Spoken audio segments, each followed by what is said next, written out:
Men Samarqandga yetib keldim. Samarqandda bitta apparatimiz buzilib qolgan. Tolibjon akamga bergan apparatimiz hali kafolat muddati tugamagan. Buzilib qolgan ekan, shuni tuzatib beraman va Ibrohimjon aka, Andijonlik akamizga yangi apparat olib kelganman. Shuni ustanovkasini ham berib ketamiz bu yo'la.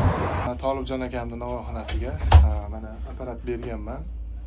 Kafolat muddatining ichida buzilib qolgan, noto'g'ri chekib qolgan. Kelib tuzatib berdim. Davron, apparat tuzaldimi? Ha, tuzaldi.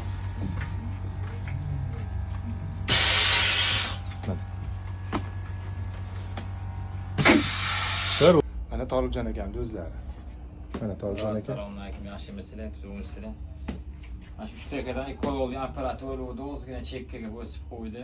O'zi kelib tenjoqlar sog'ini tuzatib ketdilar. Oldingi holatiga qaytdi apparat, yaxshi. Nollar chiroyli. Ha, chiroyli. Sizlarga ham taklif qilamiz. Hisobli usti ekanlar, tenjoqlar sog' bo'lsin. Chiroyli chiqdi yana. Ko'ngil xotirjam bo'ldi. Apparat asl holiga qaytdi. Ha, zo'r apparat. Shu boshda yangidan turibdi apparat ham. Endi apparat olmoqchi bo'lganlarga tavsiya berasizmi aka? Ha, beramiz 100% ishonchli. O'ylab foydalanishingiz mumkin. Ishinglarni oson qiladi. Mana shu apparatdan kerak bo'ladigan bo'lsa murojaat qilaverasizlar. Chiroyli qilib tayyorlab beramiz.